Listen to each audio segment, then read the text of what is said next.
Hello book lovers, and welcome back or welcome to Nat Cat's Bookish Cafe. Today I'm here to start a vlog where I read other booktubers' favorite books of 2023. I'm sure you have seen a few vlogs like this throughout the last few weeks. I have definitely watched a few and have decided that I want to go ahead and jump on the bandwagon and do it myself as well. So throughout the month of January, while I was watching people's favorite books of the year, I went ahead and selected one book from their list that I was interested in reading, but at the same time I didn't feel like I would pick it up myself anytime soon. So it was probably like I'm interested, but I don't foresee myself picking it up in the next year unless I'm forced to kind of situation. So I am actually pre-filming this here in like mid-February so I can go ahead and get a hold of those books so I can do the vlog in March. That being said, I watched quite a few people, but only in the month of January. So some people posted already in December and some people didn't post until February, and I may not have watched their stuff. So this definitely does not reflect everyone that I'm following, but I have more than enough books to work with. I'm kind of hoping to do about 3 rounds of this throughout the year, and this will be the first round, and hopefully I don't forget about this vlog idea and just never do it again. That being said, we will go ahead and select our 3 books that we're going to be reading in this vlog today, and then the next time I check in with you will be probably a few weeks from now when I'm actually doing this vlog. All right, so here you can see my spinning wheel with all of the books on it. I made sure not to do any sort of duplicates or anything like that. So we're gonna go ahead and just do our first spin.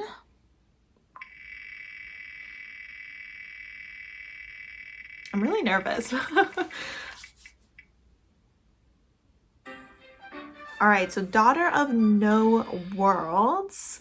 Now, I want to say that that is a fantasy romance, but all right, so it looks like this one was recommended by Mel Reads. All right, so let's go ahead and hide that choice so it's no longer an option and go with spin number 2.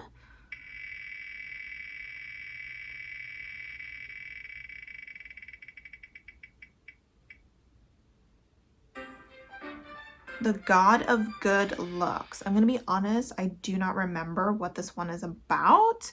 It looks like this one was from Bookish Realms.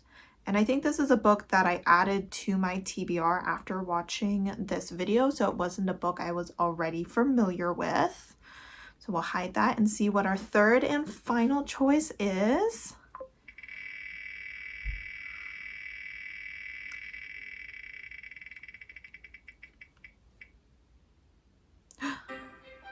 A History of Fear. This one I do think I recently watched someone read, and it's a really intriguing topic. So let's see where this one is. Oh, right here, by Jan Agaton. And so those are the 3 books that we are going to read. All right, so it seems that when you're recording your screen, if you have a split screen, it will only record 1/2, and it didn't record the wheel portion of it. So you're just gonna have to trust me. I don't want to respin or anything like that. These are the books that it selected. So these are the books that I'm gonna go ahead and read. So sorry that there's no visual proof that that happened, but I don't use my screen recording very often, so I'm not as familiar with its, let's call it a glitch, because it's kind of dumb that it would only record half the screen.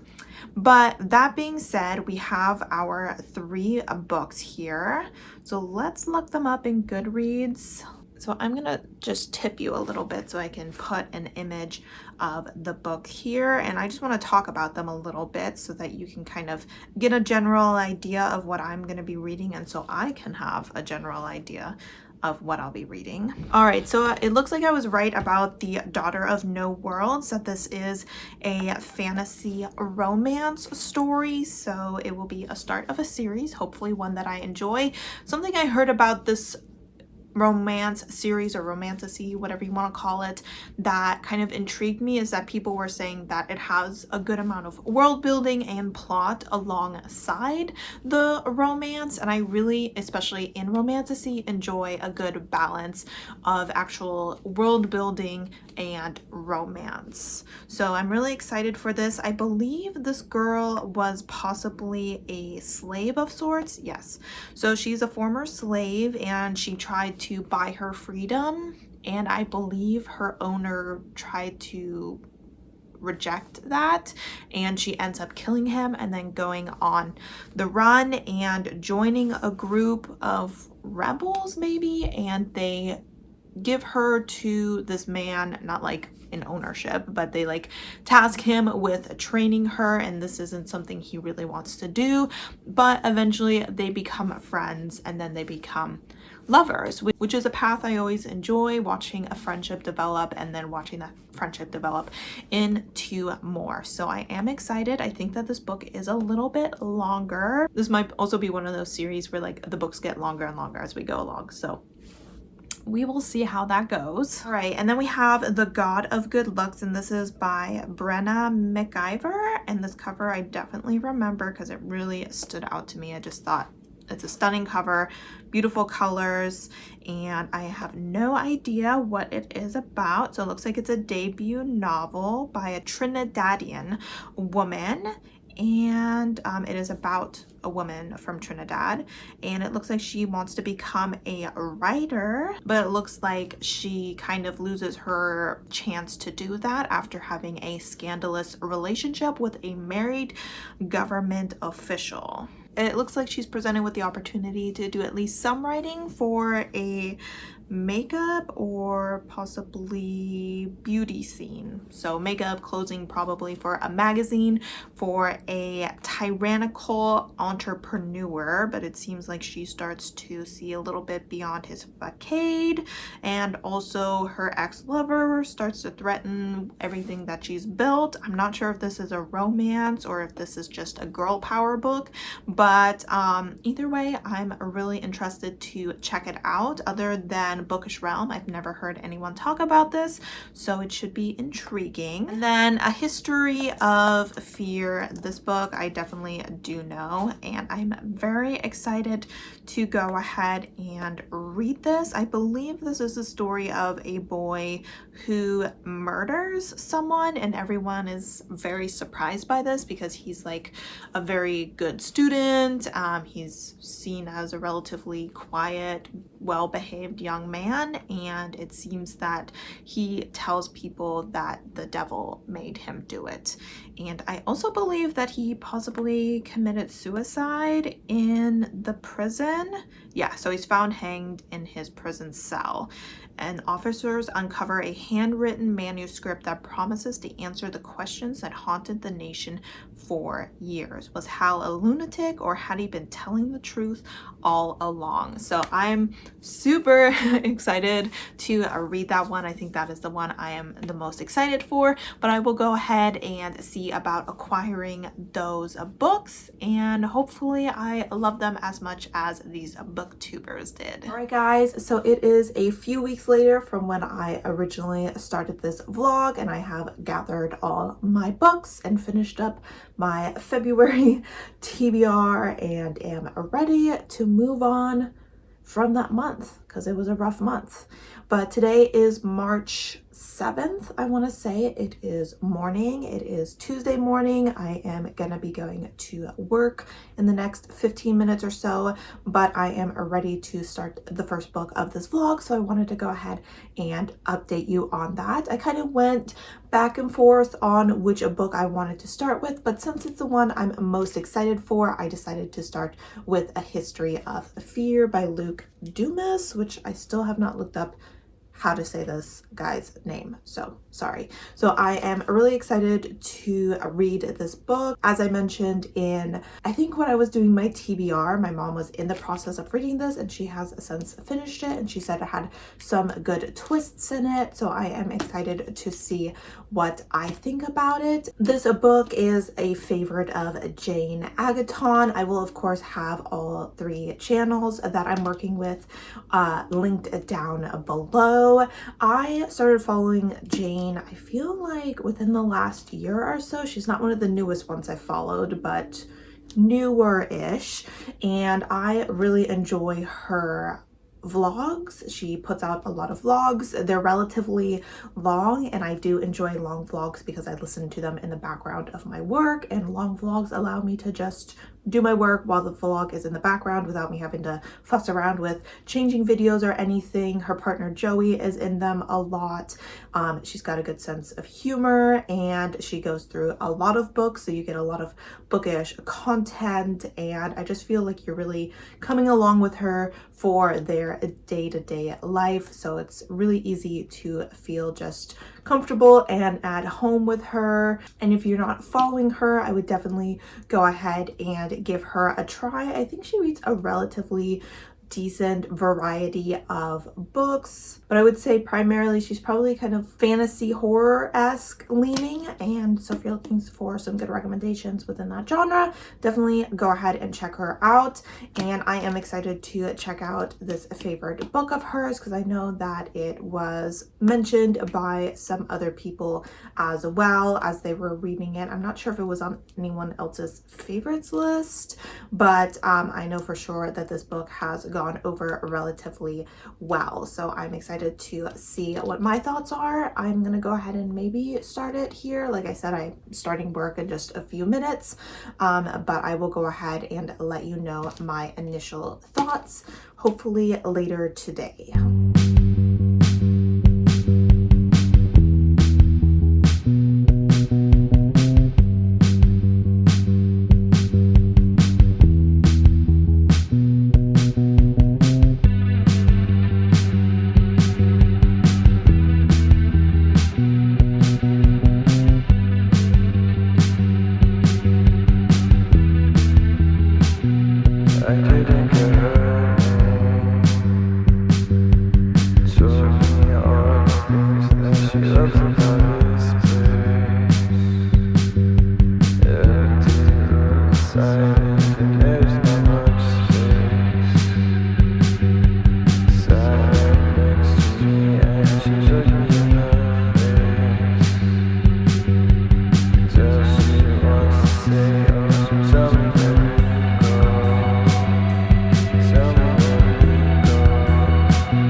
Guys, so it is after work and I'm about to head to the gym, but I just wanted to check in before I do that.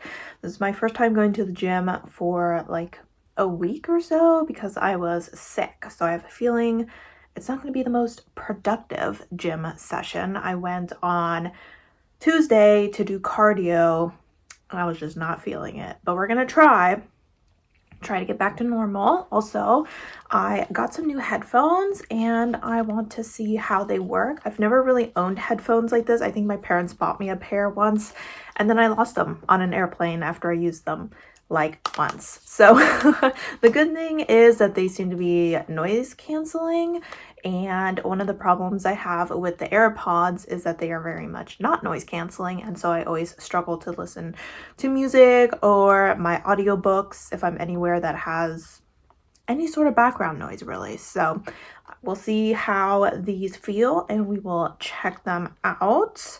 As far as A History of Fear goes, I am only 28 pages into this. I didn't read it too much because I had some other things that I had to do during my lunch break. I made my roasted chickpeas and then I made my pickled onions as well, and then I had some dishes I needed to do, so I just didn't get a ton of reading done. But it seems like the way that the story is set up, that we're in a way reading a book, obviously, but this is the book that is being written by the journalist who broke the story about this young man who killed someone and claimed the devil made him do it.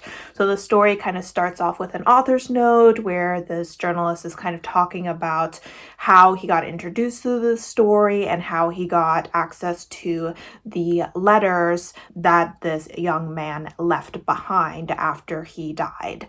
And so throughout each chapter, we are kind of getting to read a section of this killer's journal, and then we get to see either a little bit of the author's interpretation of it or snippets of interviews that the author did with people that were related to the killer, or snippets of notes that the killer's psychologist in the prison made, and things like that. So I do think that is an interesting way of presenting the story. I have to admit right now I'm not 100% invested. I'm feeling a little bit mid. I mean, like I said, I am only 28 pages into it. I think one of the big problems is just that this character is not presented the way that I thought he would be presented. I thought that he would be, someone who was really shy, really quiet, kind of a gentle human, someone who maybe didn't have a lot of friends, but that no one really had beef with. And this guy seems kind of like a little bit of a snob, a little bit of maybe a narcissist, or, at least he seems to think that he's better than other people.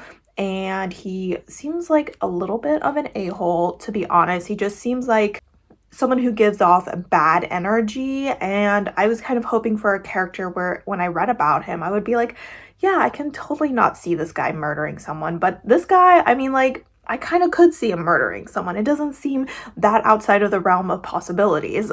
So not vibing with the character very much and not really getting from him what I was expecting to get, but we will continue on with the story and see how it goes. Like I said, only 28 pages. I will keep chugging along and we'll hopefully get some more reading done in the next few days, and I will probably check in with you sometime tomorrow. All right, so I was about to leave for the gym, but my dad went ahead and gave me a package, which is some book mail, and it is episode 7 of Criminal Intentions by Cole McCade. And you've probably seen me reading this series specifically on KU. I just finished episode 6, like right before I started this vlog. It was the last book I read before I jumped into my current read, but I kind of realized that I really want to continue reading this series, but I don't get KU that often, and I honestly am not planning on getting it probably for a few months. So I was like, you know what? That eventually you're gonna want to own all of Cole McCade's books physically, so you might as well start getting the physical books now. So I went ahead and got volume 7. It would be great if I was able to squeeze it in this month. Probably not, because I have a couple chunky fantasies waiting for me over there, as well as a couple challenge books. So I just wanted to shout this series out because I love it so much. The ending, the last chapter of episode 6 lives rent-free in my head. I've already reread that scene a couple times because it's just pure perfection. So I am really excited to get to this, and I just feel like Cole McCade is underhyped. I love his writing so much, and I feel like one of the reasons I might be struggling a little bit with the writing of my current read is because I'm coming from such great writing that is just, it's not holding up. But yes, I am very excited to have this. Obviously, I don't own the first 6 books, so I'll probably gradually start collecting those. But I always have like this paranoia with like online books that they're just gonna disappear one day.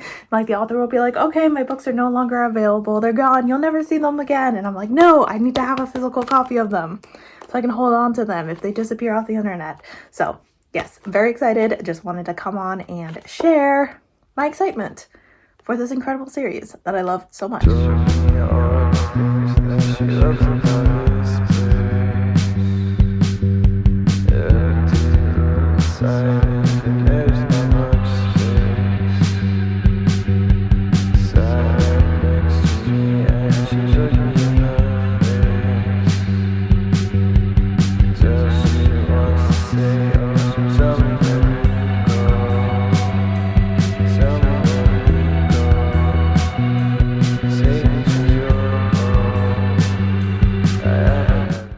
guys, so it is Friday evening. I am about to get ready for bed. It is only 9:30, but I've been up since like 6, so I never stay up late on Friday nights, which I feel like is always a waste because I'm like, I can sleep in tomorrow, but I'm so tired, so I need to go to bed. But I wanted to go ahead and just give you an update. I didn't read too much today because during lunch I just got sucked into Instagram. I'm gonna be honest, I need to work on that. So I did read a little bit at lunch, but not as much as I was hoping. I think I only read for like 20 minutes or so. And then after work today, me and my dad went to a Mexican restaurant because my mom is out playing cards with her friends.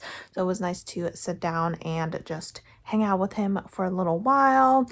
And then I came home and watched an episode of Chicago Med, and then I have been reading A History of Fear, and I am on page 104, and I just want to give you my current thoughts. I feel like my enjoyment of this, God, I hate library books because they're all shiny. But I feel like my enjoyment of this book is going up and down by like the paragraph. It's like sometimes I'm really invested in the story and other times I'm like, I kind of don't care. So I feel like the pacing of the story is suffering a little for me, and we're jumping through different timelines where we get like notes from his time in prison. We get his story, which jumps between his present day, which is when he was in college before he committed the murder, and then his childhood as well. And I'm like, what timeline do I like the best? I'm not really sure. I mean, I think that his childhood is really interesting. He was raised by a very interesting family. They were incredibly religious, and he had a very unpresent father. His father was someone who he was always trying to get attention from. He was someone who was really into research and theology, and he just didn't spend a lot of time with his family or paying much attention to his son or his achievements or anything like that. And his mother, on the other hand, was always kind of cold towards him. She really loved her older son and kind of neglected her younger son. And his brother was definitely a bit of a bully. So I would say he didn't have the greatest childhood, but despite that, he is at the school because his father went to the school.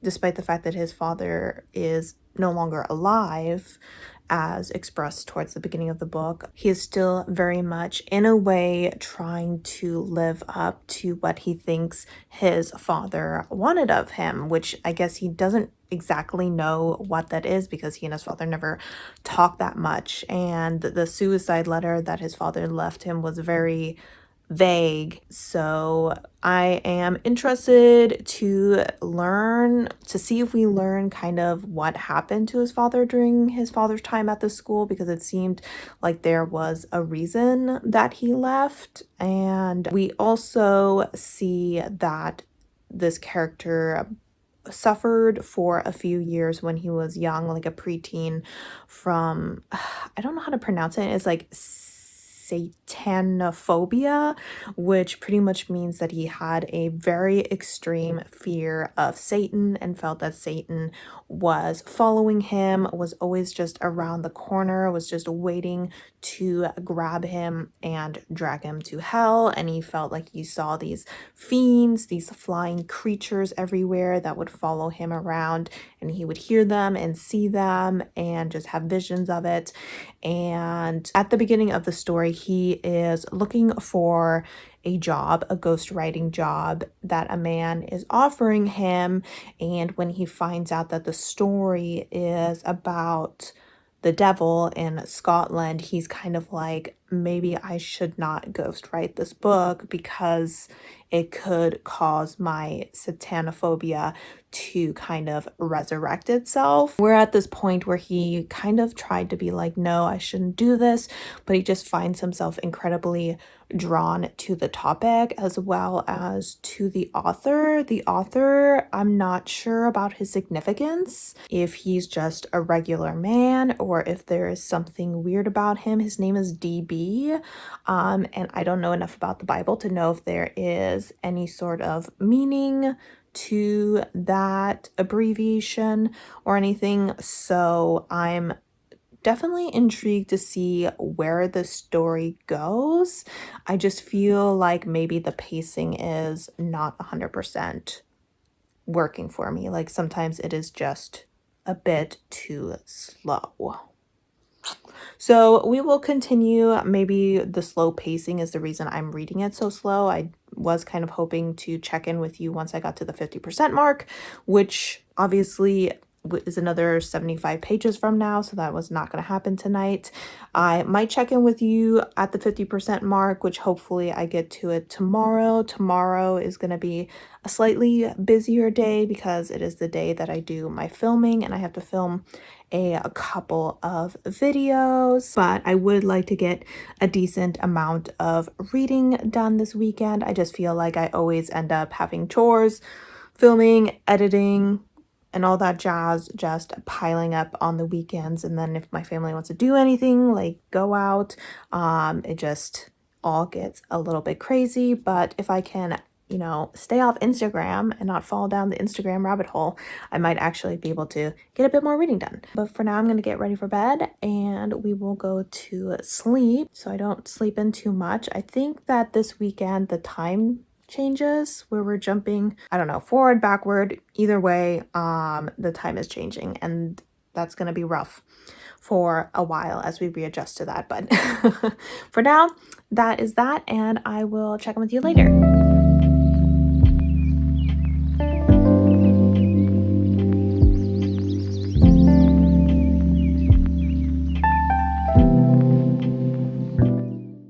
Alright guys, so I am about to do some filming for the day. It is pretty late. It is almost like past 3 o'clock, so I am definitely behind schedule today. I just really had trouble getting my day started. It was just one of those mornings, and then I went to the gym with my parents, and I've only read like 20 pages, but I just wanted to jump in here because I'm trying to like remember if this book was supposed to be queer, because I'm trying to figure out if our character is queer, because from the very beginning I was kind of getting those vibes, and the more I read, the more I'm kind of like, is he gay? Is this all this fear of demons and sin have to do with the fact that he is repressing his sexual desires, his sexuality, things like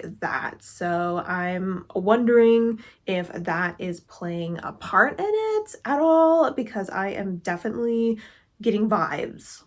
I'm just saying, and I just wanted to throw it out there. I'm not really sure, and I'm assuming that even if I do find out, I won't like say if I'm right or wrong, because that could be considered spoilery. But I just feel like from the very beginning I was like, you seem like you might not be straight, but we will see. I have a couple of videos to edit. I'm assuming I'm going to I'm sorry, not edit. I have a couple of videos to film. One of them are fantasy recommendations, and then another one is recommendations for books with strong female characters, because yesterday was International Women's Day. I feel like I'm posting way too many recommendation videos this month, but it is just the way that it is working out. I do enjoy a good recommendation video, so hopefully those don't take too long, and then I'll be able to get some more reading today.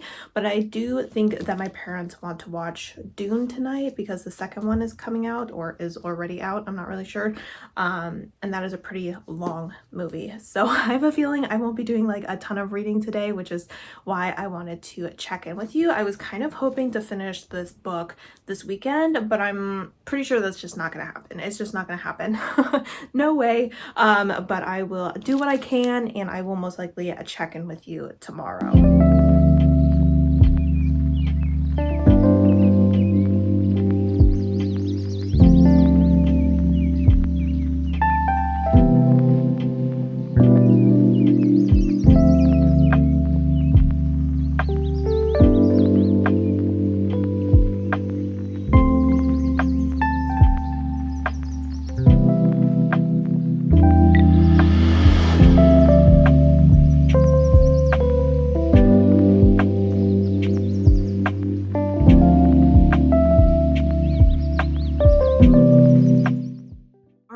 So it is Monday. I'm about to go on my first 15-minute break of the day. This morning has been rough with the time change. Waking up feeling like I'm waking up an hour early was not pleasant. Also, last night, I don't think I went to bed until like midnight. I was trying to sleep. I think I went to bed around 9:30ish, my normal time, but I just like could not go to sleep. And I know that my doctor mentioned that the new medication I'm on can cause some insomnia. So I'm really hoping that that's not the case, because I enjoy getting a full night's rest. But I am a little bit tired, but we are up and at 'em.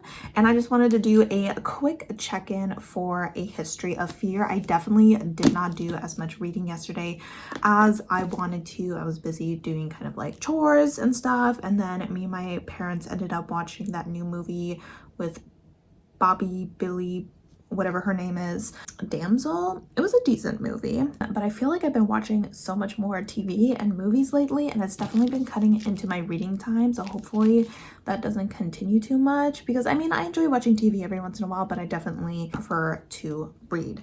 But that being said, I am on page 236, so I am around a little over 100 pages away from the end of the book. I'm kind of hoping I'll finish it today, but I'm not sure. But I will say that here in the second half of the book, things are definitely picking up, and my interest is definitely a lot more peaked. I think that I am still struggling a little bit with the pacing of the book, where, you know, like my interest kind of comes and goes. Now that our character's behavior is becoming more erratic, and he's experiencing kind of like blanks in his memory, and just seems to be having more visions, his satanophobia or whatever seems to be back in full effect and all that, I'm hoping that we get a lot more excitement here in the second half of the book. I will say I'm really intrigued to see how the author ends this book. In fact, sometimes I feel like I'm reading the book just to see how it ends, more than because I'm really enjoying the journey of reading the book. I feel like my enjoyment of the story is kind of mid, but my curiosity for the outcome of the story is incredibly high. So it's kind of a weird experience reading this book. I feel like it keeps kind of jumping between like a 3.5 and a 4-star.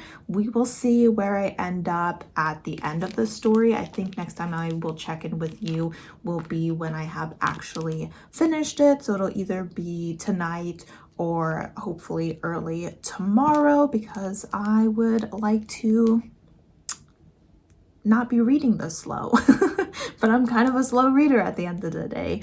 But I would like to continue with this vlog so I can get through the other 2 books. So I just wanted to go ahead and jump in and not leave too much of a gap between when I update you. But I will go ahead and just leave all my final thoughts for when I finish the last 100 or so pages of this book. And I will talk to you later.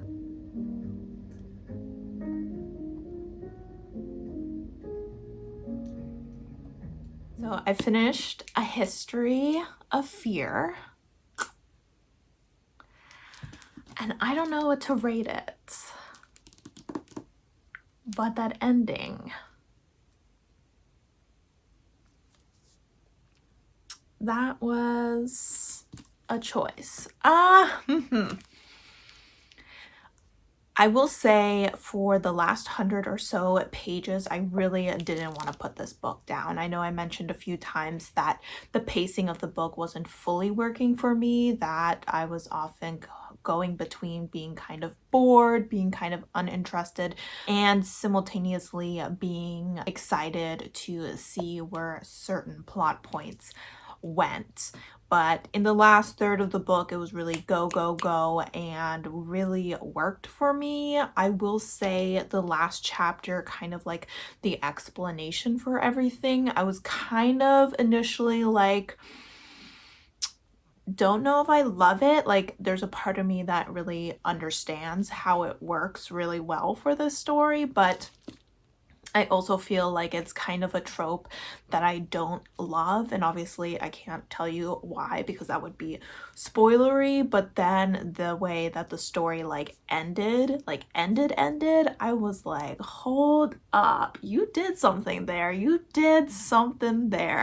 and so I have to give props to the author for that for sure. I'm kind of thinking it's a 4-star read. It's kind of difficult because just the way that I'm feeling kind of stunned by the end makes me want to rate it higher, but I do have to remember that I was kind of feeling lukewarm for, I would say, about 2/3 of the book, which is the majority of the story. So I feel that 4 stars is a good rating for this. I definitely think it is a very interesting story. Our character, while not what I expected, is an intriguing guy. He's definitely someone who has a lot of religious trauma. He grew up in what would be considered a very neglectful, if outright abusive household, and he never got the help that he needed. He never had a safe space. He never really had a safe person, whether that's a friend, family member, or even a god. And I think that really negatively impacted him. The fact that he was, in a way, always looking for that and just never found it. And he definitely did not have a good life. Is that because the devil was on his tail the whole time, or because he had unresolved mental health issues?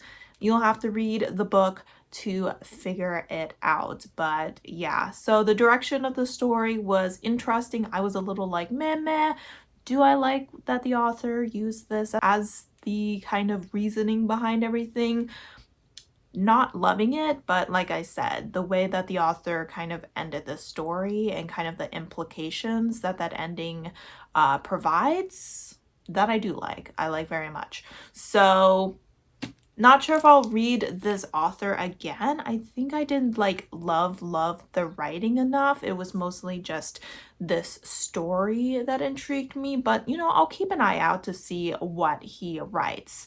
But I would say a 4-star is a pretty good start for this vlog. I can definitely see how some people would give this a 5-star rating. I think that if you like a slower paced kind of horror suspense story, then this would be more for you. I think sometimes slow horror works for me. Other times I enjoy more of a fast thriller-esque pace. And I think in this case, maybe I was just being impatient and was so eager to see what was at the end of the road that I just wasn't really interested in the scenery along the journey. But super glad that I got to this book. It was definitely a book that I was interested in reading, and glad that I got to it. So thanks to Jan for making this one of her best books of the year. All right, so I have my computer in front of me because I actually have this next book that I will be starting on my Kindle. My library didn't have it or anything like that, but I got it for like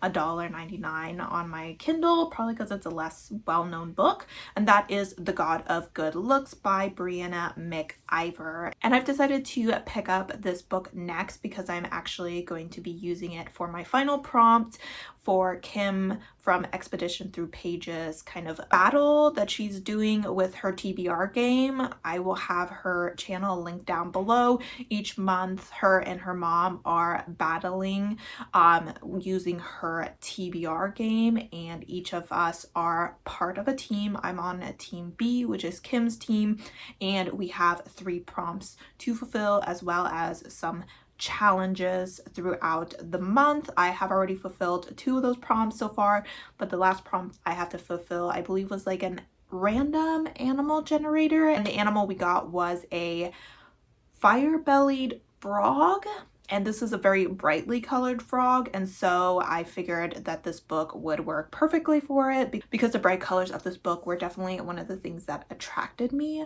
to it. So this book is one of the favorite books of Bookish Realm. This is a YouTuber that I just recently started following, probably in the last couple months or so. So I'm actually really new to her channel, but I've really been enjoying it. She is a librarian and she reads a lot. In fact, usually she does like weekly wrap-ups of what she was reading because that's how much she reads. She also has a separate channel for comics. I personally don't follow that just because I'm not a comic book girly, but if you're into comics, she's got that covered as well. She reads at this point primarily like children's, middle grade, and YA stories, though she is moving a bit more towards adult books, or at least trying to get more adult books into her reading schedule. But if you're like a teacher or a parent, she does talk about like picture books as well, and she's definitely someone who just really goes in depth with her reviews without being spoilery, but you can really tell that she is just the kind of reader who takes a lot away from the books that she's reading. So despite the fact that she is reading so much so quickly, she's definitely absorbing a lot of the content that she is consuming, and she's really able to turn around and talk about these books in a really thought-provoking way. So I really enjoy her reviews. I honestly don't watch too many wrap-ups because I'm mostly a vlog girly or liking TBRs and stuff, but her wrap-ups, I really do enjoy those. So if you are not following her yet, I definitely suggest checking her out. But this book, I am really intrigued to see what I think about it, just because I haven't heard anyone but her talk about it. I really have no idea what to expect, as I think I mentioned in this video, or was it my TBR video? I'm not even sure. I'm not even really sure what the primary genre of this story is. Is it going to be more contemporary? Is it going to be more lit fic? Is it going to be more romance? I am going into this relatively blind, but I am excited to jump into it, and I will probably start it here tonight, and then tomorrow I will go ahead and give you my initial thoughts on it.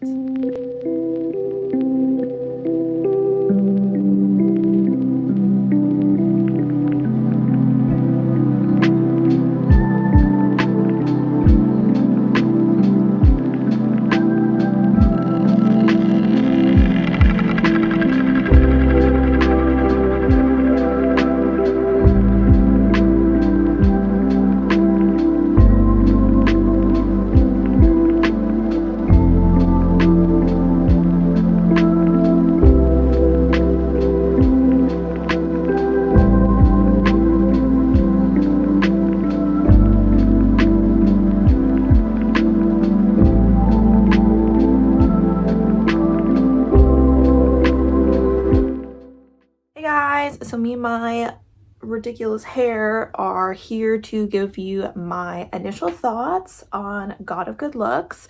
I read only 23 pages yesterday, so I'm not super far into this or anything, but I just kind of wanted to let you know the tea, which I'm using that word for a specific reason.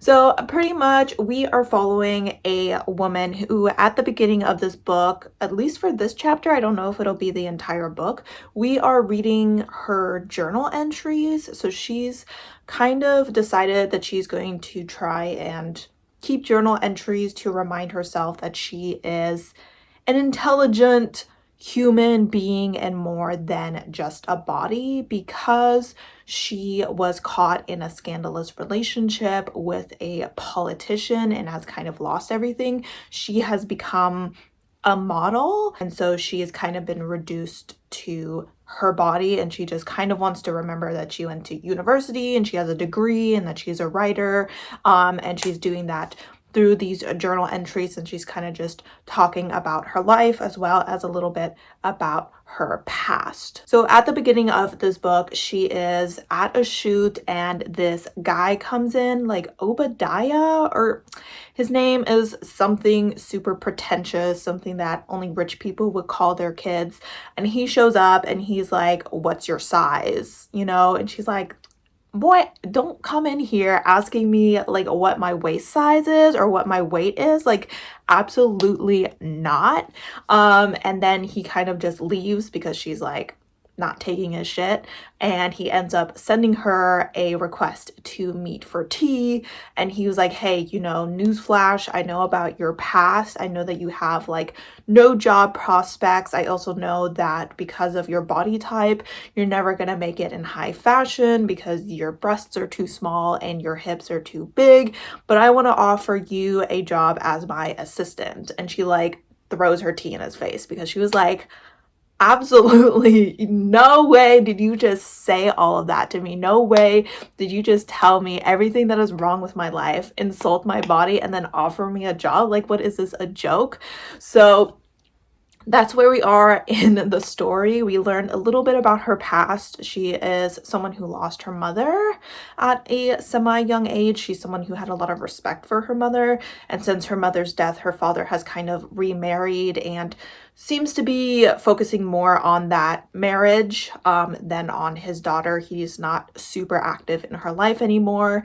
And of course, there was a scandal that she had with a politician, which actually lasted like 3 years, or like 2 or 3 years. So there was a pretty long relationship. And when she first met him, she didn't know that he was married.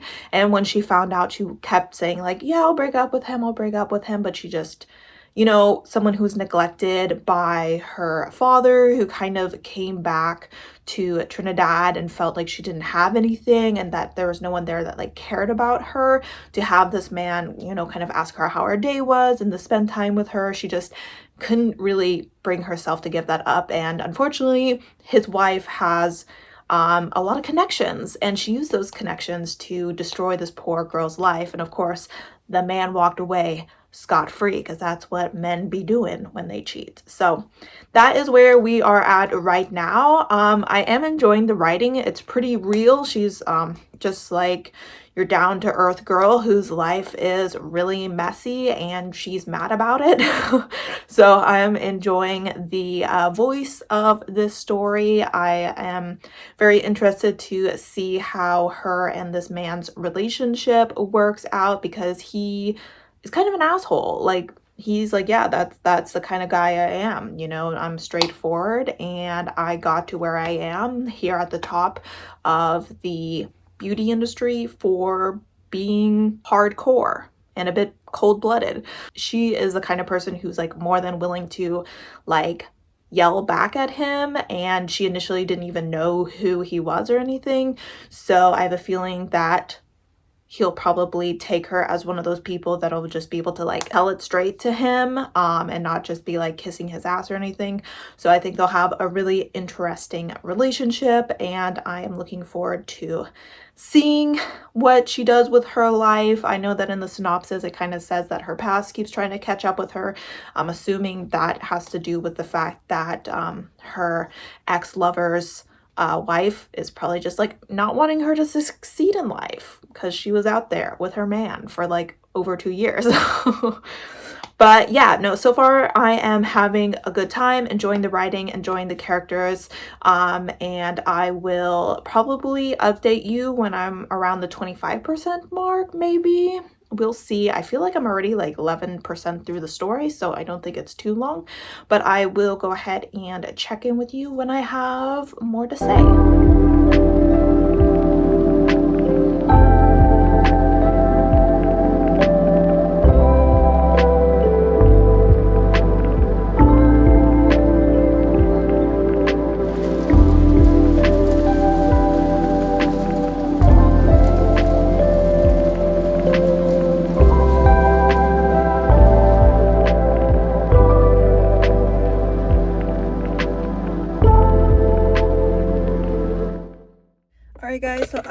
just got done at the gym. It was my cardio day, so I was doing some reading while I was on the treadmill, on the bike, on the Stairmaster, because I used to do 20 minutes on the treadmill because my knees can literally not handle more than 20 minutes. Like, once you hit that 20-minute mark, my knees are like, we're out of here.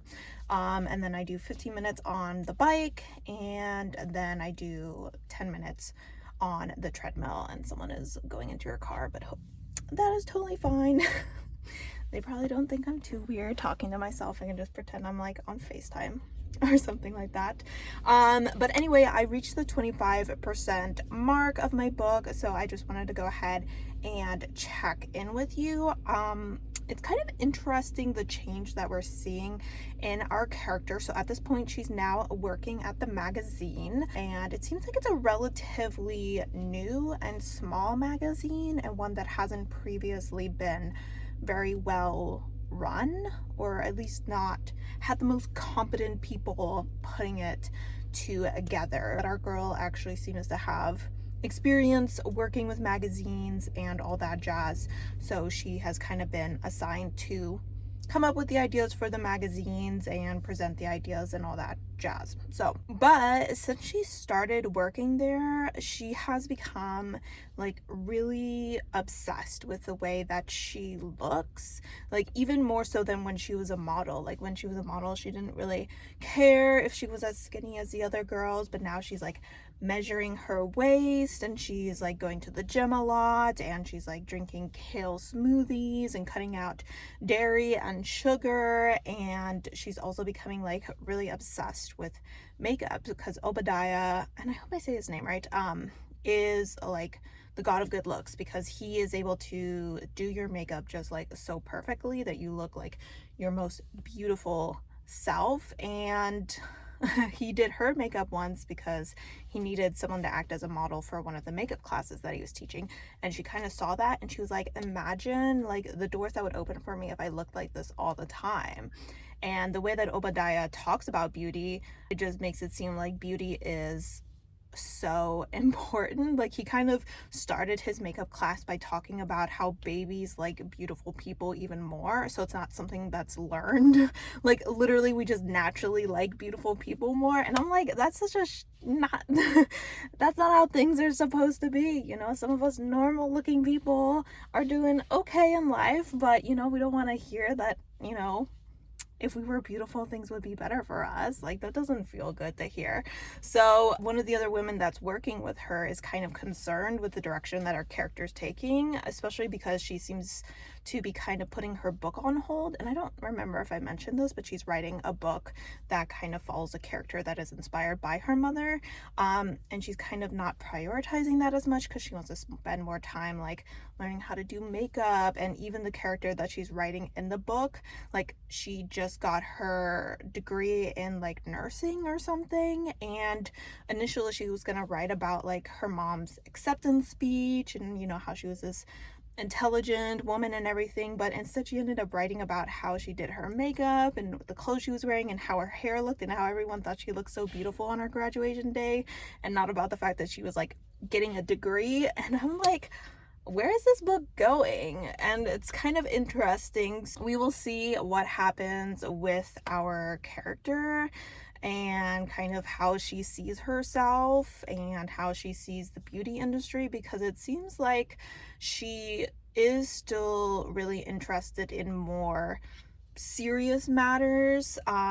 In Trinidad right now, there is a lot of crime. The crime rates are really high, and so she's wanting to like bring attention to that as well. So I don't know if this is gonna be one of those like, you can be intelligent, you can be involved in politics and change and all that jazz while simultaneously being into makeup, because like obviously you can, or if it's gonna make it seem focus more on like how toxic the beauty industry is and how consumed someone can be or become with their appearances and whatnot. So still having a good time with the book. I just finished chapter 1, and I just, based off the title of the second chapter, I'm wondering if we're going to be reading from Obadiah's point of view now, but we will see. I'll probably check in with you at the 50% mark.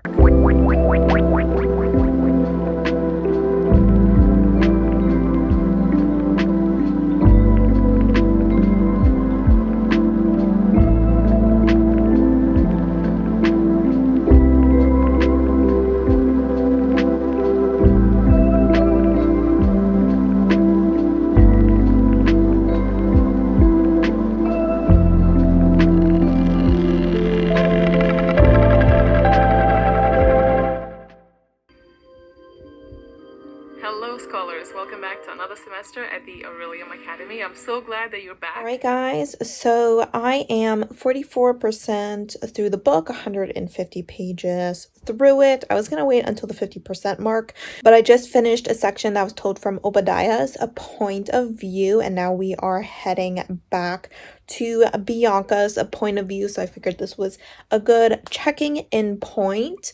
So I'm still enjoying the story. I will say that I didn't enjoy his point of view quite as much as Bianca's, but still having a fun time with the story, interested to see where it goes. Obadiah is definitely someone who presents himself very different to the person that he actually is. He grew up very poor, same with his business partner. They were friends when they were young.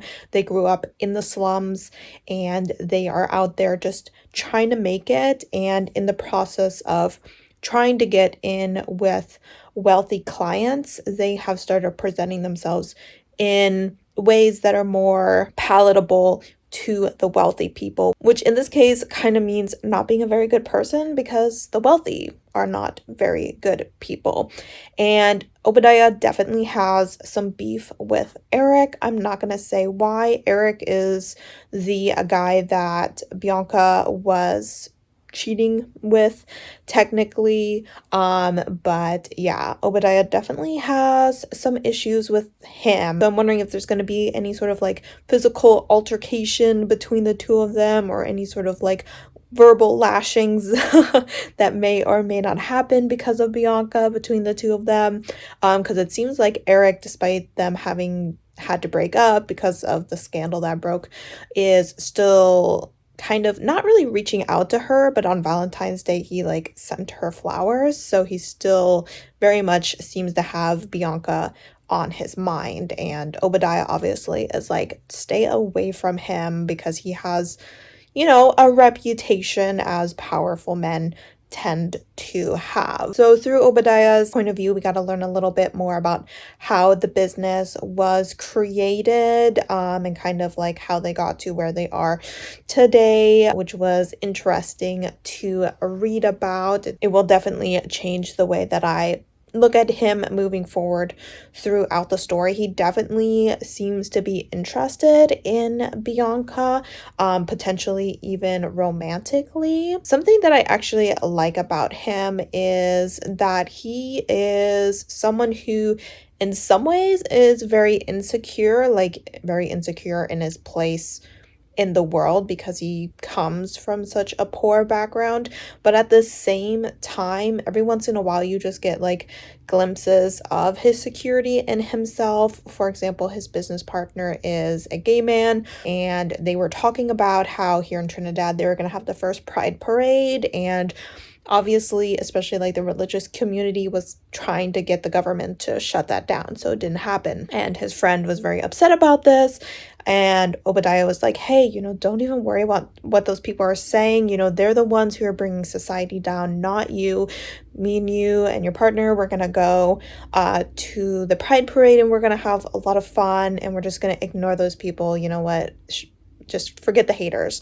And his friend was like, you know, you being a makeup artist, maybe you shouldn't go to the Pride Parade because people will think that you're gay. And he's like, I don't care what these people think. Like he is very secure in his masculinity and in his sexuality. As far as I know, he is a straight man. And it's just not every day that you see someone so secure in that and being willing to support a friend and business partner in the queer community so openly, despite any sort of a backlash from anyone else. So he definitely gained some major points of respect for me on that. And he has a lot of talents, hobbies that he does that would be considered possibly more feminine. I don't know about how it would be in Trinidad, but at least here in America, like he really enjoys doing, I don't want to say it's like bouquet art, like flower art almost, where he kind of like, he doesn't make like a bouquet of flowers, but I don't know if you've ever seen, people who almost like do sticks and grass and flowers and they just make it look all pretty and stuff. He does that. And then his father used to work for Carnival and would make costumes, and so he knows how to sew and all that jazz, and he makes makeup and he does makeup. And he does all of this, which would for some people be considered a very feminine lifestyle, but at the same time he's straight and has absolutely no care in what people think about his lifestyle, yet at the same time he is always worried about the way that people perceive him when it comes to his ability to fit in with the higher class. So I think he's definitely an interesting character, and I'm looking forward to continuing the story. We definitely can see how the wife of Bianca's lover is just causing a lot of issues because they're trying to sell magazines and getting people to like display their magazine in their stores, but a lot of the higher class stores are not wanting to do that because the minister's wife is so powerful, and she'll call them and be like, yeah, me and my friends are like not gonna hang out here anymore or give you guys any sort of money or anything if you sell this magazine that Bianca's working for. And I'm like, this lady is such a hater. Such a hater, okay? She's like out here like, I want to make sure my husband gets like reelected. And I was like, your trash husband cheated on you and you're going after this poor woman and making sure that he faces no consequences and that in fact he, keeps his political career and everything. I swear. It's pissing me off. But yes, that is my update. I'm not sure when I'll update you next. It might actually not be until I finish the book, which will probably not be for another couple days, but I will check in with you whenever I do.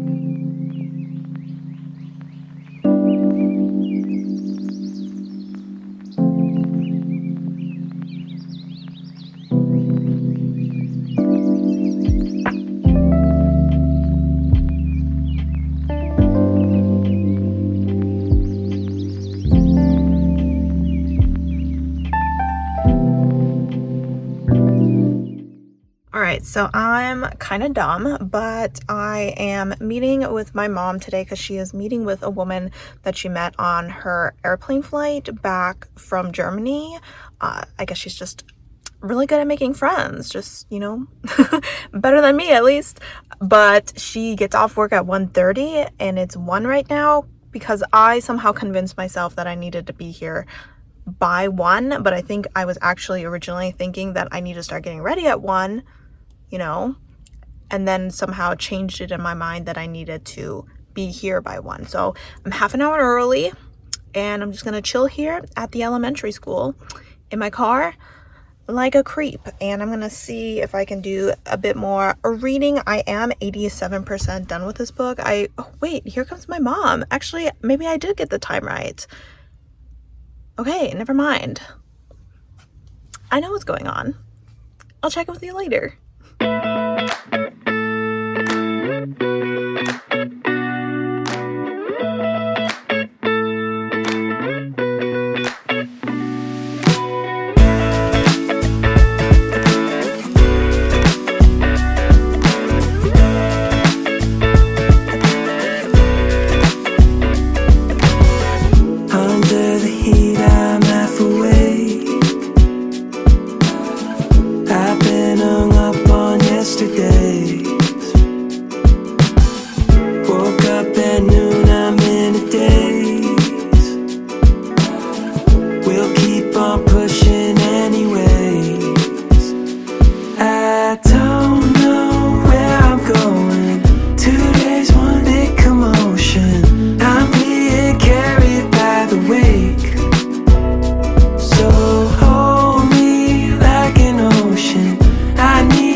little box to put in my little stud earrings, because beforehand I had them in like just a little dish, but dust was always collecting in it, so I'm hoping that having this cutie will keep them more clean. So I got this at a little gallery downtown and I love it. Hey guys, so it is Saturday afternoon. I'm getting ready to do some filming. I'm just waiting for my flat iron to get hot, so I figured I would do an update with you since I actually finished The God of Good Looks last night, but it was kind of late, so I wanted to wait until today to do it. And this morning I was going to the gym, running some errands, and I was actually reading from my challenge book, the 1Q84, but I'm not talking about that book in this video or this vlog obviously, but I just wanted to let you know that I worked on it this morning, so I have been doing some reading, but I was reading from a non-related book, but I am trying to kind of read a couple chapters of that in between each book that I do finish, and I didn't do it in between A History of Fear and The God of Good Looks because I was worried that I was taking too long with this video, which I guess I kind of am, but I'm a slow reader, so that's just the way that these things work out. But I think that I'm going to give this book a solid 4 stars. I will say that it was a higher 4-star at the beginning of the book than it was at the end of the book. I feel like I enjoyed the ending of the book, but there was kind of this, like the middle of the book, middle towards the end, that I didn't like as much for some reason. And I feel like I didn't like the romance aspect of it. Not that I thought it was like a bad romance or that I like really couldn't see them together or that I thought it was problematic. I will say that I wouldn't really consider this a romance novel. I would say it's a contemporary story featuring some romantic aspects to it. So the romance is not really a central part of the story, which, considering I didn't love the romance for some reason, I was happy about that. I think I struggled a little bit with Obadiah just because I will say trigger warnings for eating disorder. In this book, our main female, Bianca, does start to develop an eating disorder. I think I kind of talked about how she was more focused on her appearance when she started working at OC, which is the name of Obadiah's beauty company. And I would say he's very much to blame for that. And I feel like he definitely kind of tried to apologize for it, but considering the damage that I feel like he did with her self-view, he should have done a little bit more. And so I think that I couldn't fully support her having feelings for him, because I was like, girl, you literally have like an eating disorder because of what he said about you. Couldn't be me. But at the same time, I do think that Obadiah kind of started to redeem himself. You know, like if the story were a little bit longer, I think I definitely could have been a full supporter of him. I mean, throughout the story, we watched him grow as a person, as someone who started to mend relationships between, you know, himself and Bianca, between him and his co-workers, as well as him and his sister. So he's definitely someone who had some character growth, maybe just not enough character growth for my taste. Bianca, I enjoyed throughout the entire story. She's definitely someone who was going through a rough patch in this book, and it definitely seemed like things were working against her, but she herself really improved her relationship with herself, with her body. We did see her start to kind of heal from her eating disorder. We also saw her start to try and heal her relationship with her father and just the kind of person she wanted to be, the kind of person her mother raised her to be. She was very strong, very brave in the story. She definitely stood up for what she cared for, including herself. So a lot of respect for this woman. And I will say that I really enjoyed the magazine aspect of it.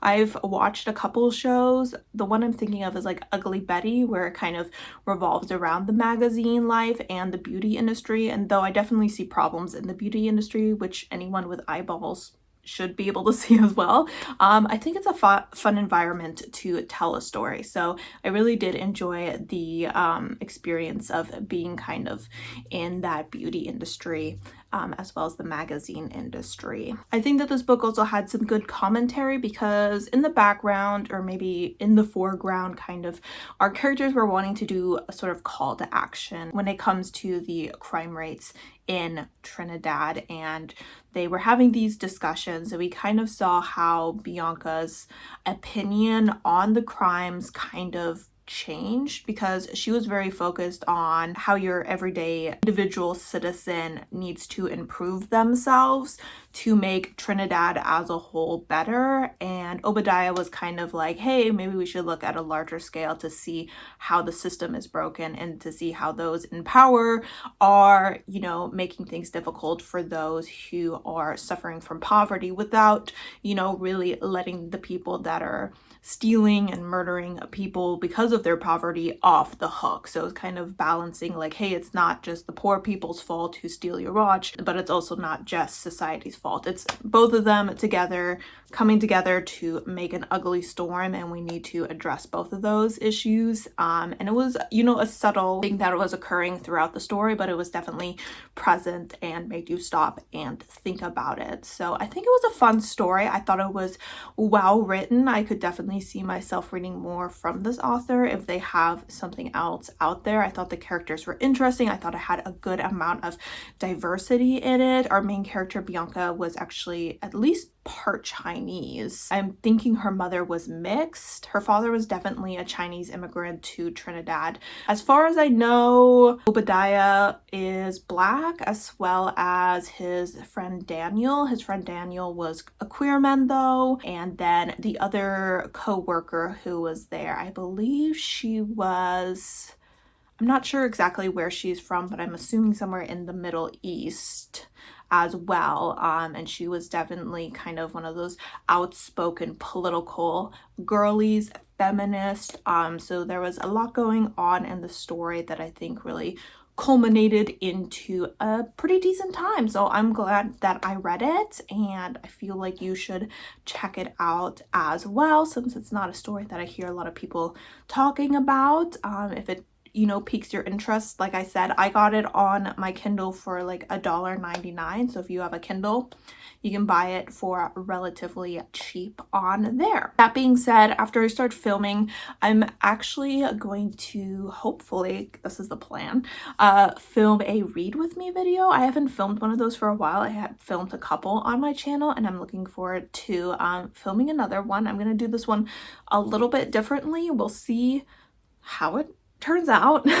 Seeing as that video is supposed to actually come out before this vlog, I'm assuming you already know if it turned out to be any good. But the book I'll be reading in that video is actually the next book and the last book on this vlog, and that is going to be The Daughter of No Worlds by Carissa Broadbent. And this book was recommended by Mel Reads, and Mel Reads is a, I would say she was a larger booktuber, but she is one I absolutely love. She has such a good energy. She is just the kind of person you really want to be friends with. I've really enjoyed her vlogs, and not just because she has 2 cats that I enjoy seeing, but I think it just really feels like you're hanging out with a friend. You know, she's hanging out in her kitchen and cooking dinner with you and making her morning coffee and all that jazz, and she just seems really passionate about what she's doing on her channel, while simultaneously really letting people know that they need to take care of themselves and to balance their lives. I know in the last couple years or so she's had some health issues as well as some personal issues that she has just been rather open about on her channel. And as someone who has health issues herself and mental health issues, I always really appreciate that, and just kind of her showing that she's trying to make sure she's living the healthiest life possible and also the happiest life possible. So really have a great time with her channel. I would say she reads somewhat diversely, but she's definitely a fantasy girly, but I think you would get a little bit of everything. She reads some romance, contemporary romance, obviously fantasy romance, since she really enjoyed this book. And I always enjoy when she starts talking Spanish, even though I have no idea what she's saying because I don't speak Spanish, but I always think it's just a very beautiful language. To be honest, I think most languages are rather beautiful, except maybe German. As a German speaker, I can tell you it's not the prettiest of languages.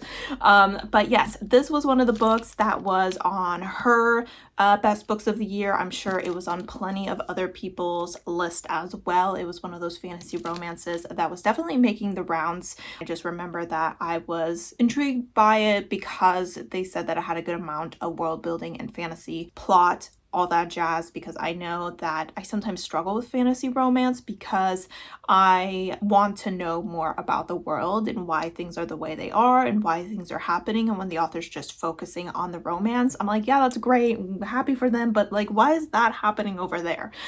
So I'm hoping that this story will give me what I want. I will say this book is like 506 pages, so it's over 500 pages. It'll probably take me a few days to read, but hopefully, considering it is a fantasy romance, it might be a quick read, but we will see. Hopefully I get through a good chunk of it today while I'm filming my read with you video, and maybe just doing some additional reading on the side. My parents are off hiking.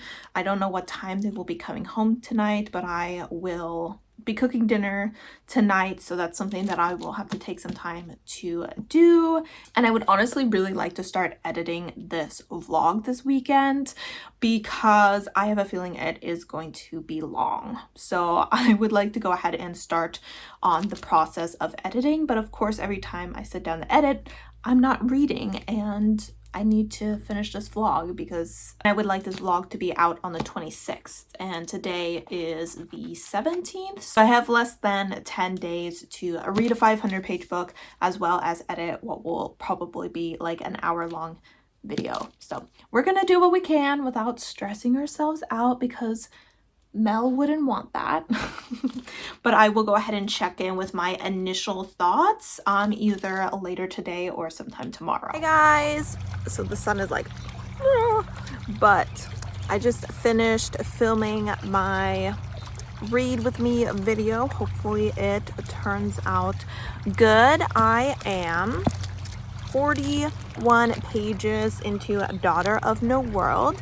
I will say so far I am enjoying it, so that is good. So we are following, I don't really know how to pronounce her name, Tasana, I hope that's how you pronounce it.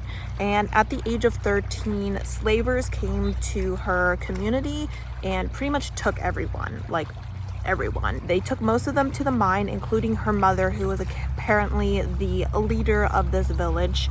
And our girl here, Tasana, she is part, I can't remember the name of what the people are called, but it seems to be a group of people that are essentially what we would consider albino, and they have some sort of magical abilities, and she seems to only be kind of half that. So she has some abilities but not as strong as anyone else, and she has kind of been using these abilities to make money on the side, kind of dancing, making illusions, things like that, because her owner said that if she collected 1,000 gold pieces, he would allow her to be free. And 8 years after she joins his house, she goes to him and says, I've collected 1,000 pieces and I would like to leave. I want to go. Don't want to be here no more. And he gets really angry and starts whipping her, and she is kind of like, oh, he's gonna kill me, I'm gonna make him look me in the eyes when he does so. And her anger and her kind of, not fear, but kind of the realization that she is about to die seems to have caused her powers to expand and allowed her to kind of kill him without even really touching him. And she and one of her friends, a friend who is a guard of this house, he helps smuggle her out of the house so she can head off to an island where this order seems to live, and this order seems to be made up of these magical people, and she wants to go to them so that she can train in hopes that she can come back and save the rest of the slaves, including her friend who she needs to leave behind. And that is kind of where I am at right now. She has just left the place that has essentially been her prison for the last 8 years, and I will say that I'm intrigued to see where this story goes. I think she's an interesting character to follow. She seems to be rather strong, if not slightly on the reckless side at times, but I think she's going to be a really good character to follow. At the beginning of this book, there was actually like a prequel that I think was possibly a flashback to when the person who is going to be training her, the love interest, was a younger man, and he seems to be part of the rebellion, but his team or his leaders made him do something that he really didn't want to do because his leaders seem to have the ability of mind control. So I'm assuming when we meet him, he's not going to have the best relationship with the order, and which is probably why he is reluctant to train her, because that's one of the things I hear is that they bring her to him to train and he doesn't really want to do it, because I'm assuming based off of just that prequel he's not super happy with the order because they kind of made him commit a pretty heinous crime, and that'll be interesting to explore as well because they are the rebellion group, so you would think they're kind of the good guys, but they have also killed innocent people because that is just the way war works. So I think that this is going to be a good complex look at rebellion, at war, at, you know, how no side is all good and no side is all bad.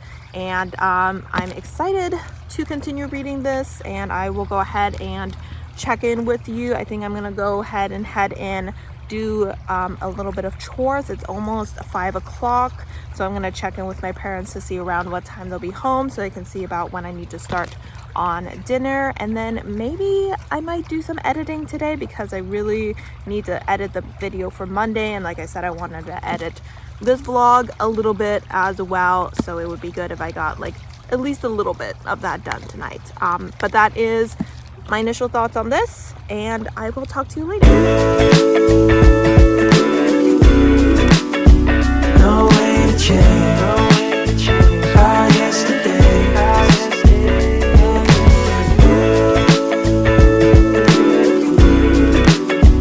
No way to change our yesterday. Stayed in but felt so far away. Last night was one big holiday. Cool winds on me out by the shade. Put my weekend on layaway. I don't know where I'm going. 2 days, one big commotion. I'm being carried by the wake.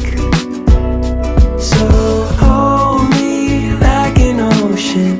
I need your soothing motion. Please help me. Alright, so I want to do a quick check-in before I get too far into this book, because I have a feeling that the further in I get, the less I will be able to say, because we'll start getting into spoiler territory. But I am 130 pages into this book so far. Things are definitely getting interesting. So I think the last time I checked in with you, she had just left her, what had essentially been her prison for the last 8 years, and was trying to get to Aura. And Aura is the kingdom where the Voltaine, I think they're called, are living, and the Voltaine are the people that have magical abilities. And there's two groups of people.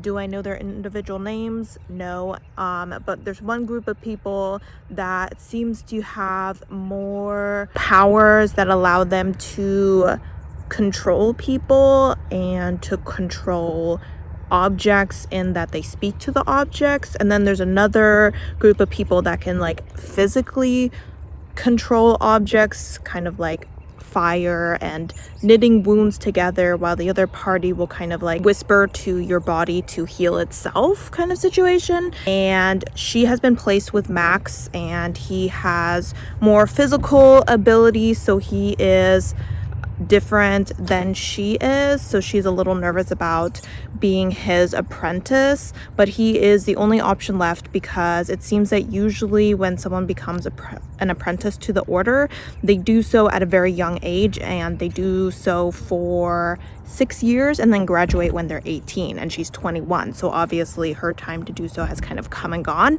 but she's very driven because she wants to improve her abilities and to also convince the order to send people with her back to Threll or something. I'm so terrible with names. That's why talking about fantasy books is always so hard for me, because I'm like, what are all these made up words that I have to remember? But she wants to take them back so that they will go ahead and free the slaves. And when she first shows up to Max's house, he is not interested in training her whatsoever. He doesn't want anything to do with the order. He's like, hey, I'm retired. I don't know why you're here bugging me. And they're like, sorry, you don't really have a choice. And so for the first few weeks that she's there, he actually like doesn't train her at all, and she's just trying to train herself essentially. But eventually she kind of has like an outburst where she's like, hey, here's all the things I've been through. I was a slave in my old country, and I left a lot of important people that matter a lot to me behind, and I would like to, be able to pass this test and become part of the order so that I can help the people I care about. And he was like, oh, you were a slave? I didn't know that. So that kind of went ahead and convinced him to go ahead and start training her. All right, my arm was hurting too much holding up my phone like that. It doesn't matter how much I go to the gym, I swear, holding up my phone like that is so uncomfortable. But anyway, so they have been training for a little while, and one day he's like, hey, I need to run an errand in the capital, and she's like, yeah, that's fine. I would like to see this capital. I've never seen it before. And when they go there, she sees a procession that includes the queen of the country, and the queen is like a child. She's like 13 years old, and our girl is like, excuse me, that is a child in control of a country. And it seems that Max is not a big fan of the current political situation whatsoever. He calls the queen paranoid, and when the queen calls him forward, he is very aggressive with her. He like doesn't care if he like outright disrespects her, and she's like, I'm only gonna let you get off the hook for all this disrespectful behavior because you at one point saved my father and you helped us win a war. And when she mentioned him winning them a war, half the crowd was like, yeah, he went and saved us the war, we're so thankful for that. And the other half was like outright disgusted with him. And if you read the prequel, then you know why, because it was a very brutal ending to that war, which is why he left the order. But he was just like, you know what, I don't even care. I don't care about your wars. I don't care about anything. I just leave me alone. And it very much seems like this queen is very paranoid. She was in the process of executing someone that she was accusing of being a traitor. And this person's like, I'm not a traitor. I'm not a traitor. And she's like, I know that you're like the people that killed my father. I know you're like the people that tried to bring this kingdom down in the past. And she seems to just be like one of those queens that thinks like everyone is out to get her. And she's very young, and she probably watched her father get killed by traitors at a very young age, and it has clearly impacted her ability to think clearly when it comes to serving justice. And she had a Veltane with her, which makes me think that the Veltane are only one group of people that she's half of, the people that can do the mind control.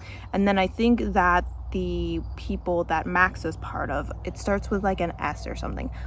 Is there a glossary here? You know what, let's check if there's a glossary, because I don't think there is. No, there's no glossary. It would be great if there was a glossary. I could really use that to be honest. Anyway, so she had a Veltane next to her, and they can sense emotion. So every time the man was like, I'm not a traitor, I'm not a traitor, I swear I'm not lying to you, the Veltane would turn to her and be like, no, he's lying. And I'm like, is he?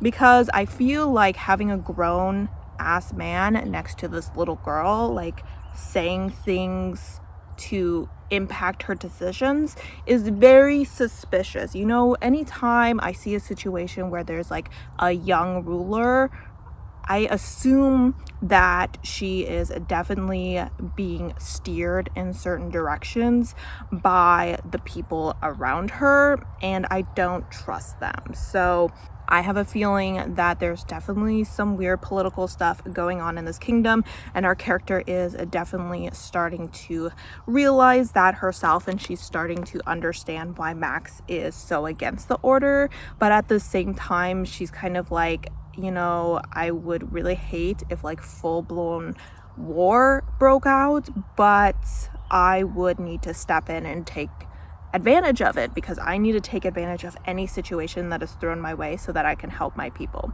So she's definitely realizing that things might be a little messier than she initially expected when she showed up here. Things are going to be a little harder, and that maybe the expectations that she had for who the order was is not going to be met, and that they're not the good guys that she had been putting on a pedestal all these years. Definitely a lot of political intrigue going on here. Definitely a lot of people with conflicting emotions about what's going on, and our character is definitely having her eyes opened to all of this, but still having a really good time with this. I'm enjoying the writing, I'm enjoying the characters, I'm enjoying their relationship. Max has a couple friends that have kind of popped in to annoy him, and he's like, hey, just a reminder, I live out in the middle of nowhere for a reason. And they're like, we don't care, we love you, we're gonna hang out here. So I'm hoping that we get some more kind of found family situations, fun characters, alongside what I'm assuming could potentially become a rather brutal war, if not also brutal political maneuvering. So yes, that is my update for now. So I'm thinking the next time I'll check in with you will be at the 50% mark, which should be around page 250. So I have over another 100 pages that I will be reading. Will that be tomorrow? Will that be the day after? I don't know. It depends on how much time I have to read. I'll definitely do a bit more reading tonight, but I would also like to do a bit more editing, if not completely edit the read with me video that I did yesterday, so that way if I do any editing during the week, it will be on this vlog, which I still have not touched, and it's got so many clips, and I'm like, you know, I really wish I was one of those people who like kept up on editing my vlogs instead of having to sit down and like edit the entire thing in one go. But that's just not the kind of person that I am. So yes, that is my update for now. Having a good time with the story. Glad that I am having fun, especially since it's over 500 pages. No one wants to read over 500 pages of something they're feeling lukewarm about. So I will talk to you later. I'm still in love with my ex, and it's just my luck. Wish I didn't care so much, cause being hurt don't make sense and it fucks me up. I'm still in love, but love sucks. Before you and I, what was hers was mine. And I'm sorry, I swear I thought that my heart was ready, but I can't keep her off my mind. And I'm not alright. Had a thought when I was faded, why they call it love when you hate it. I'm still in love with my ex, and it's just my luck. Wish I didn't care so much, cause me and her don't make sense and it bugs me up. I'm still in love, but love sucks. Love sucks. Love sucks. Let me lay you in inside my bed, cause I don't really have the heart to say. Take a look in there, tell me if it's anything you wanna fuck with. Probably not. Hey guys, so it is Tuesday afternoon and I have reached the 50% mark. I'm on 262, so I figured I would do my final check-in before I complete the book and give you my final thoughts on it. I am still having a really great time with the story. I am enjoying our character a lot. I'm enjoying Max, the love interest, a lot. I would say at this point in the story, they are kind of starting to realize that they may have stronger feelings for each other than friendship, but they haven't exactly acted on that. And I can definitely tell that things are gonna get messier and more intense here in the second half, just based off what happened here at the end of this chapter. I will admit is that what happened is really frustrating. It was kind of like our character was gonna go and do something, and Max was like, don't do this, but he wouldn't explain why. And I always hate when that happens in stories. It feels like the author's just trying to come up with an excuse to keep you in the dark. And I'm like, unless you're like magically bound not to tell someone something, which in this case, considering there are people that can do mind control, is a possibility. But if it's not, like, I genuinely don't understand why he would not tell her why he doesn't want her to do a certain something, considering he seemed pretty desperate for her not to do it. And I was just like, okay, why are we not sitting down and having a discussion on why you are so adamant that she not do this? And obviously she's like, I feel like this is my only option and you're not giving me a valid reason not to go through with this. So that will probably not turn out really great, but it is the way things are. I'm still enjoying the world building that is happening. I think that it will just continue to become more and more complex and interesting. I will say that every once in a while, there are certain scenes that I wish were a little bit more fleshed out. Like when it comes to more action-based scenes, like there was a battle that happened and there were her trials, which were, or it was more of an evaluation, but you know, still it was kind of her being tested, and both of those aspects of the story were only like a few pages long, and I felt like I would have enjoyed if they were expanded on just a little bit more, since I feel like those are two aspects, battles and evaluations slash trials, that are a big important part of fantasy and the character development of someone within your fantasy story. So I would have liked a little bit more on that, but I definitely could see this being a 4.5 star rated book. And depending on how the end goes, I mean, I can see why people would rate this one of their best books of the year so far. And I'm excited to see what happens to our characters. I will admit I probably won't check in with you for 2-3 days as I make my way through, you know, the next 300 or so pages of this book, but I will go ahead and give you my final thoughts once I finish up this final book of the vlog.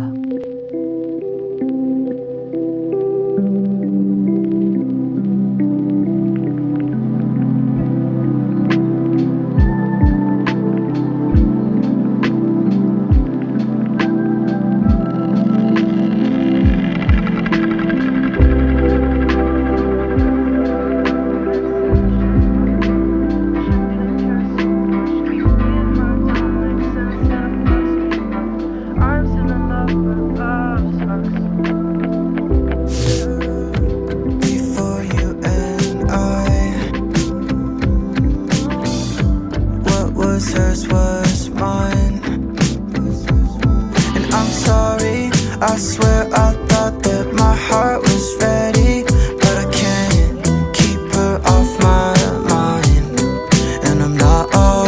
Jump in here looking real crusty, but I just finished part 1 of the book, and it looks like for the rest of the book we're actually going to hear from the point of view of Max and Tisana.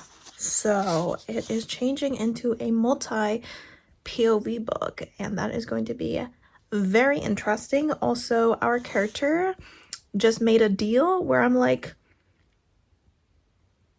was that the smartest thing to do? We will see. We will see. Rather hard to say. Take a look in there, tell me if it's anything you wanna fuck with. Probably not. Honestly, you'll never take a place. When I look at you, I see your face. Yeah, 6 a.m. we're taking shots in the morning up on the counter. Like, oh my god, had a thought when I was faded. Why they call it love when you hate it? I'm still in love with my ex and it's just my luck. Wish I didn't care so much, cause me and her don't make sense and it fucks me up. I'm still in love but love sucks. Love sucks. And I'm sorry, I swear I thought that my heart was ready, but I can't keep her off my mind.